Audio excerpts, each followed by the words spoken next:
क्या है आध्यात्म? दर्शन, चिंतन धारा, विद्या या संस्कृति की परंपरागत विरासत। आध्यात्म दर्शन यानी जीवन का शाश्वत सत्य। मानव जीवन से जुड़े शाश्वत सत्यों को जानिए और समझिए उपासक डॉक्टर सोहन राज तातेड़ से हमारे खास कार्यक्रम आत्मविज्ञान में। आत्मविज्ञान यानी सही दृष्टि, सही सोच। दर्शकगण, श्रोतागण, भाई और बहनों, मातृशक्ति को नमन। स्टूडियो में आपका हार्दिक स्वागत है, अभिनंदन है, सत्कार है। आत्मविज्ञान साइंस ऑफ द सोल कार्यक्रम के अंतर्गत हम आपको सही दृष्टि, सही सोच, राइट विजन, राइट थिंकिंग के तहत आपकी जो रॉन्ग बिलीफ है, आपका जो ज्ञान है, उसको हम ज्ञान में बदलने के लिए आए हैं। जब एक बार अज्ञान ज्ञान में बदल जाता है और आपको राइट बिलीफ मिल जाती है तो जीवन धन्य हो जाता है और जीवन सुचारू रूप से एक दिशा में चलता रहता है। ये सारा हम कार्य नए नए एपिसोड्स के माध्यम से करते हैं और वो एपिसोड्स का हर एपिसोड का एक विषय होता है। तो आज का हमारा बहुत ही सुंदर विषय है कि संतुलन संसार का नियम। संतुलन का अर्थ होता है इक्विलिब्रियम, एक स्थिरता, उस जिसके अंदर अप डाउन नहीं आए और वह व्यवस्थित रूप से रहे, उसको संतुलन कहते हैं। संतुलन शब्द एक ऐसा सुंदर शब्द है, हर एक पर अप्लाई होता है। चेतन पर भी अप्लाई होता है और जड़ पर भी अप्लाई होता है, हमारी सृष्टि पर भी अप्लाई होता है, व्यक्तिगत जीवन पर भी अप्लाई होता है, समाज पर भी अप्लाई होता है, देश पर भी अप्लाई होता है और विश्व पर भी अप्लाई होता है। संतुलन शब्द से बहुत सुख मिलता है, शांति मिलती है, आनंद मिलता है और शांतिपूर्ण से अस्तित्व के तहत हम सभी आनंद से जीवन व्यापित करते हैं। आज का जो हमारा विषय है वह संतुलन सृष्टि का नियम। संतुलन, देखिए, ये सारी जो सृष्टि है, पूरा कॉस्मोस है, ये अपने नियमों से चलता है, अपने संतुलन से चलता है। सूर्योदय निश्चित समय पर होता है, सूर्य अस्त निश्चित समय पर होता है। ऋतुएं, सर्दी, गर्मी, वर्षा, 6 ऋतुएं होती है। वो समय समय पर ऋतुएं अपनी समय के अनुसार आता है। हर चीज गतिबद्ध चलती है, सिस्टमेटिक चलती है। हमारे शरीर में भी संतुलन है, जिसको होमोस्टैटिक कहते हैं। कैसा सुंदर सिस्टम है जो इस पूरे शरीर को चलाता है।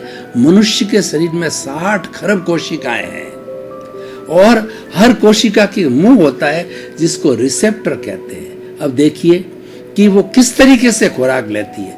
मान लीजिए आपके घुटने में दर्द है और आपने कोई पेन किलर लिया, तो वह पेन किलर मुंह के द्वारा ब्लड के अंदर मिलता है और पूरी बॉडी के अंदर सर्कुलेट होता है। लेकिन जिसको आवश्यकता नहीं, वह कोशिका अपना रिसेप्टर मुंह नहीं खोलती है और जिसको आवश्यकता है वही कोशिकाएं उस स्थान की वो मुंह खोलेगी। तो घुटने पे दर्द है और जो ही वो पेन किलर आया तो उस पेन किलर को जो है उन कोशिकाओं ने मुंह खोल करके अपने भीतर ले लिया और उस पेन किलर को उस स्थान पर जहां पर दर्द है वहां पर पूरी जगह फैला दिया, उन कोशिकाओं में फैल गया और धीरे धीरे वो दर्द मिट गया। कितनी सुंदर व्यवस्था है, इसको होमोस्टैटिक कहते हैं। तो 60 खरब की कोशिकाएं एक साथ होमोस्टैटिक कंडीशन से, संतुलन से हमारे शरीर को चलाती है। तो हम तो इस दुनिया में केवल 7 अरब लोग हैं, तो क्या 7 अरब लोग हम संतुलन के साथ में अपना सुखी का जीवन सभी यापन नहीं कर सकते हैं? कर सकते हैं, उसके लिए संतुलन चाहिए। अब देखिए असंतुलन कैसे होता है। हमारा हम विज्ञान का दृष्टिपात करें तो विज्ञान के अनुसार हर चीज संतुलित कब रहती है? जब उसकी सेंटर ऑफ द ग्रेविटी स्थिर होती है। हर वस्तु की जो है सेंटर ऑफ ग्रेविटी होती है और सेंटर ऑफ ग्रेविटी संतुलित है, तब वो व्यक्ति आराम से चलता है, फिरता है। या कोई भी टेबल है या कोई भी चीज़ है, ट्रेन है, हेलीकॉप्टर है और हमारा एरोप्लेन है, उसकी सीजी अगर सही है तो बराबर उड़ती रहती है। और जो ही सेंटर ऑफ ग्रेविटी, जैसे हमारी सेंटर ऑफ ग्रेविटी डिस्टर्ब हुई, स्ट्रेट नहीं होकर के यूं हो गई, तो क्या होगा, हम टॉपल हो जाएंगे, हम गिर जाएंगे। और सेंटर ऑफ ग्रेविटी पृथ्वी की भी है। पृथ्वी अपनी कील पर घूमती है, धुरी पर घूमती है, उसकी सेंटर ऑफ ग्रेविटी डिस्टर्ब हो जाती है तो पृथ्वी टिल्ट हो जाती है, और टिल्ट होने से भूकंप आता है। अर्थक्वेक जितने आते हैं वो सेंटर ऑफ ग्रेविटी जो पृथ्वी का है वो डिस्टर्ब होने से आता है। तो संतुलन संसार का नियम है। अगर असंतुलन कहीं पर हो गया, इसका मतलब उसको हमें उसके कॉन्सिक्वेंसेज, उसके जो परिणाम हमको भुगतने पड़ेंगे। कैसे भुगतने पड़ेंगे मैं आपको बताना चाहता हूँ। ये सृष्टि माँ है जो 84 लाख जीवा योनियों का भरण पोषण करती है, और 84 लाख जीवा योनि तो उत्पत्ति स्थान है। जीवों की संख्या समझें तो असंख्य अनंत है, उन सब का भरण पोषण करती है।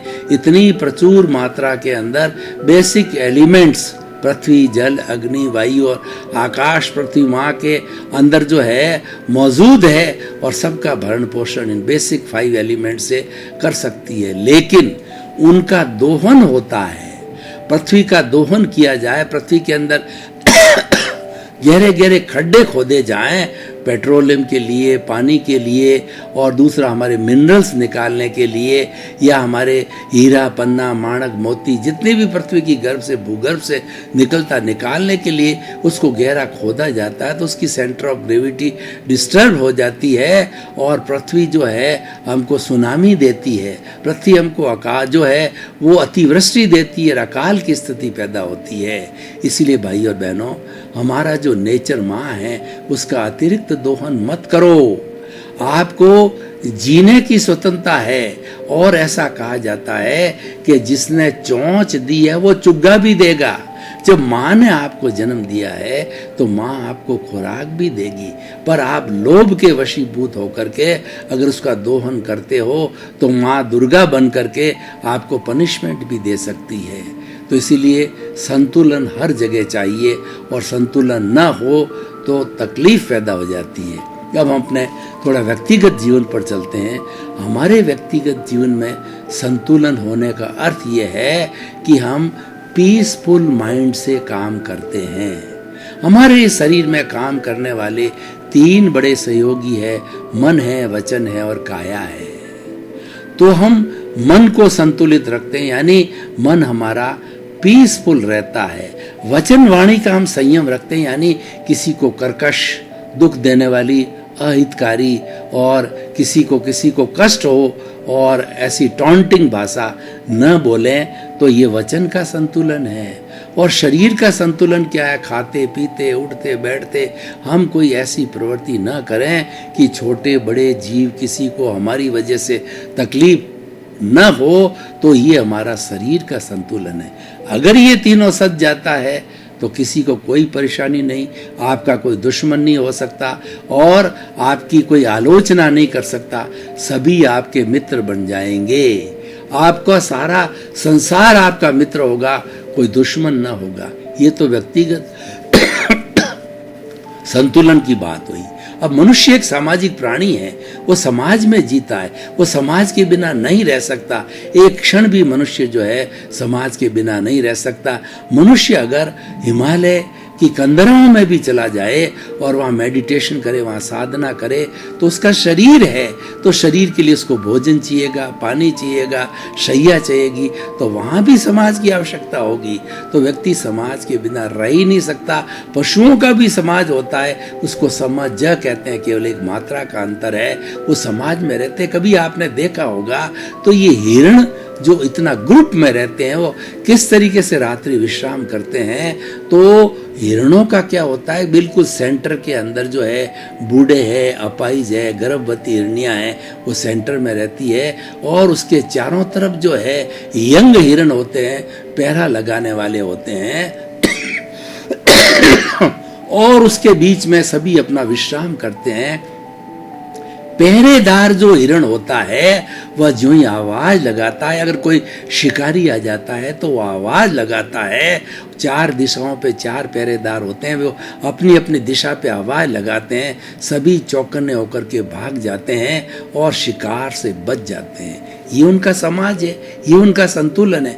उसी तरीके से मानव जीवन के संतुलन में हमारे समाज में संतुलन क्या है कि हमारे समाज के अंदर हम एक परस्पर ग्रो जीवानाम, हम एक दूसरे का सहयोग करें, ये संतुलन है। किसी को भी कष्ट आ सकता है तो जब कष्ट की स्थिति आए तो दूसरे लोग आकर के उसका सहयोग करें, ये संतुलन है। और सुख की स्थिति आए तो उसका सुख बांटे, ये संतुलन है। इस तरीके से एक दूसरे के प्रति जो है हम रिलेटिव हो जाते हैं, हम जो है सापेक्ष हो जाते हैं और हमारा जीवन बहुत अच्छी तरह से चल जाता है। अब इसके विरुद्ध देखें, कोई व्यक्ति निरपेक्ष हो जावे, कोई व्यक्ति अहंकार के वशीभूत होकर के समाज के नियमों का उल्लंघन करे और वो समाज की निंदा करे, समाज के अच्छे लोगों की निंदा करे और समाज में कुछ ऐसे कुकृत्य कर दे जो कि समाज के लिए कलंक होते हैं, तो ऐसे लोग जो होते हैं वो असंतुलन पैदा करते हैं। ऐसे लोग बहुत कम होते हैं। हमारी सारी सृष्टि में मानव जगत को देखो, आतंकवादी, अपराधी, चोर, लुटेरे और व्यभिचारी है, ये असंतुलन पैदा करते हैं सोसाइटी में। और उसका असंतुलन का असर क्या आता है कि सभी लोग जो है वो बदनाम हो जाते हैं, सभी लोगों पर कलंक लग जाता है। ये लोग तो बहुत ही 1%, 1-2% ही होते हैं, लेकिन सारी कलंकित हो जाता। क्यों? कहावत है, एक मछली सारे तालाब को गंदा कर देती है। तो ऐसे लोग जो होते हैं वो समाज पे कलंक होते हैं, वो समाज कंटक होते हैं, समाज विरोधी होते हैं और समाज के संतुलन को भंग करते हैं, समाज के नियमों को, समाज के एथिक्स को जो है भंग करते हैं। तो हमारा क्या दायित्व होता है? ऐसे कुछ लोग जो असंतुलन पैदा करते हैं उनका बहिष्कार किया जाना चाहिए, उन लोगों को पनिशमेंट दिया जाना चाहिए। समाज इतना पावरफुल होना चाहिए, समाज के जो अध्यक्ष हैं, वरिष्ठ लोग हैं, वो इतने पावरफुल होने चाहिए कि ऐसे अराजक तत्वों को जो पनिशमेंट दे। आज देखिए आतंकवाद क्यों पनप रहा है? क्योंकि कुछ संस्थाएं, कुछ लिमिटेड 2-3 देश और कुछ लिमिटेड जो आतंकवादी संस्थाएं जो येन केन प्रकार से धन इकट्ठा करती है, आतंकवादियों को पैदा करती है, उनको प्रलोभन देती है और वो पूरे विश्व में दहशत फैला देते हैं। और दहशत फैला करके और वो जो लोग हैं, वो देश है, वो संस्थाएं अपना उल्लू सीधा करती है। लेकिन ये एक गलत बात है, ये एक असंतुलन है, तो इसका बहिष्कार किया जाना चाहिए। यूएनओ लेवल पे आतंकवाद को समाप्त करने के लिए सभी कदम उठाए जाने चाहिए और ये मुश्किल भी नहीं है, क्योंकि आतंकवादी बहुत कम है, नेग्लिजिबल है। देश भी सबको ध्यान है, कौन पनाह देते हैं आतंकवादियों को, और आतंकवाद की संस्थाएं कहाँ हैं जो ट्रेनिंग देती, सबको पता है। तो उनका अगर बहिष्कार किया जाए तो पूरे विश्व में से ये आतंकवाद का उन्मूलन हो सकता है, जैसे कि मलेरिया का उन्मूलन हुआ और स्मॉल पॉक्स का उन्मूलन हुआ। उस तरीके से कई चीज़ें आज गायब हो गई, तो इस आतंकवाद का भी उन्मूलन कर सकते हैं, क्योंकि ये एक बहुत बड़ी बीमारी है। इस बीमारी को रोका जाना चाहिए, उसके लिए कड़े कानून बनाने चाहिए। हमारे समाज में भी देखो, कुछ लोग इतने बदमाश होते हैं कि वो बड़े बड़े अपराध करते हैं और रेप है वगैरह है, ऐसी जो है वो अनैतिक चीज़ें करते हैं। तो उनको रोकने के लिए कड़ा कानून बनना चाहिए और ख़ास तौर से जो है जनता सक्रिय होनी चाहिए, क्योंकि 99% जनता सुख चाहती है, 99% जनता जो है प्रेम से रहना चाहती है। वो 1% लोग भगोड़े होते हैं, वही बदमाश होते हैं और वही समाज में असंतुलन पैदा करते हैं, समाज में कष्ट पैदा करते हैं अपने स्वार्थ के लिए। और स्वार्थ भी कैसा? मात्र ईगो का स्वार्थ होता है। ईगो ऐसी बीमारी है कि किसी व्यक्ति ने पाल दी होती है तो उसके पोषण के लिए वह कुछ भी कर बैठता है। इसलिए ऐसे लोगों को जो है हमें पिन पॉइंट करना चाहिए, ऐसे लोगों को पनिश करना चाहिए, ऐसे लोगों का बहिष्कार किया जाना चाहिए। तो संतुलन हर लेवल पे बहुत अच्छा है। हम परिवार को देखें, अगर परिवार में संतुलन है, चाहे 100 लोग रहो ना साथ में। पहले पुरानी हमारी संयुक्त परिवार प्रथा थी, जिसमें 3-3, 4-4 पीढ़ियां एक छत के नीचे एक चूल्हे पर जो है अपना सारा भोजन करती थी और व्यवस्थित रूप से रहती थी। इसका कारण क्या था? हर सदस्य में सहनशीलता की भावना थी, हर सदस्य में त्याग की भावना थी, हर सदस्य में प्रेम, मैत्री, वात्सल्य और सम्मान की भावना थी। लेकिन वो सब चीजें आज गायब हो रही है। उस गायब होने से असंतुलन पैदा हो गया और उस असंतुलन का नतीजा क्या आया कि न्यूक्लियर फैमिली हो गई। हमारे बेचारे जो बूढ़े माता पिता है, उनकी स्थिति बहुत खराब हो गई। न्यूक्लियर फैमिली में बच्चे अपना घर लेकर के अलग सेटल हो जाते हैं। बेचारे माँ बाप की बड़ी दुर्दशा होती है, उनको वृद्धाश्रम में भर्ती करा दिया जाता है, उनको कुंभ के मेले के अंदर छोड़ के आ जाते हैं, जंगल में छोड़ के आ जाते हैं, जो है वो तीर्थ यात्रा के नाम पे उनको। जबकि ये हमारी भारतीय संस्कृति नहीं है। भारतीय संस्कृति में तो माता पिता संसार के भगवान होते हैं और उनका शेल्टर, उनका अम्ब्रेला जो है वह पूरे परिवार के लिए बहुत ही एक शेल्टर का काम करता है। लेकिन समय बदल गया क्योंकि समाज के अंदर असंतुलन पैदा हो गया और इस असंतुलन के कारण हमें जानने पड़ेंगे, तभी निवारण होगा। सबसे बड़ा असंतुलन का कारण है, चाहे हम संसार को देखें, चाहे परिवार को देखें, चाहे व्यक्तिगत जीवन को देखें, चाहे वैश्विक स्तर को देखें, कि व्यक्ति में सहनशीलता समाप्त हो गई है।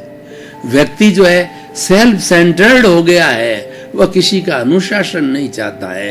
तो ये गलत बात है, क्योंकि अनुशासन के बिना जीवन नहीं है और अनुशासनबद्ध तो रहना ही पड़ेगा। अगर अनुशासनबद्ध नहीं रहेंगे तो हमारी ये सापेक्ष लाइफ कैसे चलेगी? उदाहरण के तौर पर देखिए कि हम रोड पर चलते हैं तो रोड पर चलने का नियम ये है कि हमको अपनी लेफ्ट साइड में चलना चाहिए। लेकिन आप तो कहोगे मैं तो हर स्थिति में बीच में ही चलूंगा, तो क्या होगा? यह असंतुलन होगा, आपके एक्सीडेंट हो जाएगा और आप दूसरों के लिए प्रॉब्लम खड़ी कर देंगे। और आप नियमों का पालन करें, सभी नियमों का पालन करें जो कि समाज के द्वारा बनाई हुई एथिक्स है। तो सभी नियमों का पालन करेंगे तो किसी को कोई तकलीफ नहीं होगी और सबको आराम पहुंचेगा।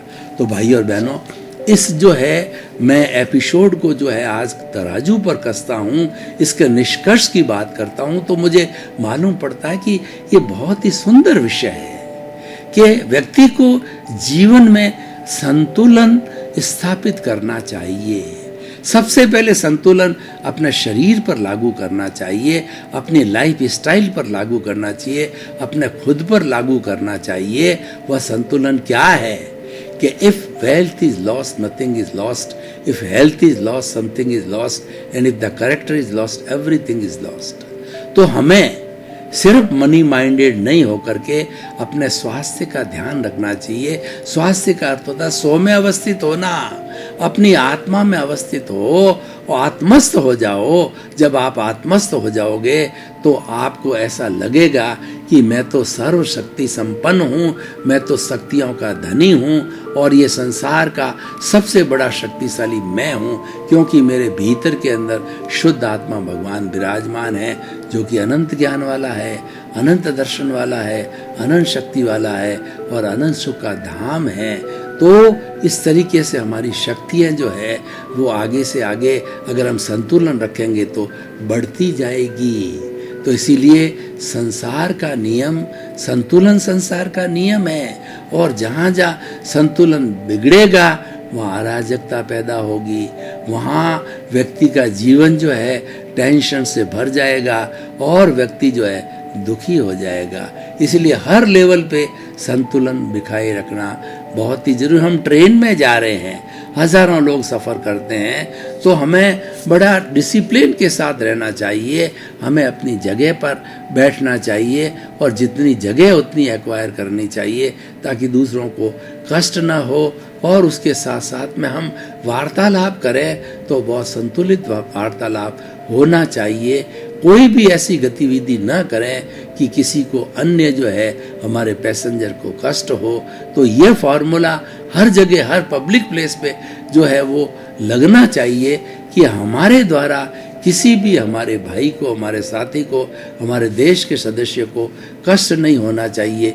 ये सबसे बड़ा संतुलन है। भाई और बहनों, मनुष्य सामाजिक प्राणी होने के नाते अपने हस्बैंड वाइफ का बहुत बड़ा संतुलन होना चाहिए, अंडरस्टैंडिंग होनी चाहिए।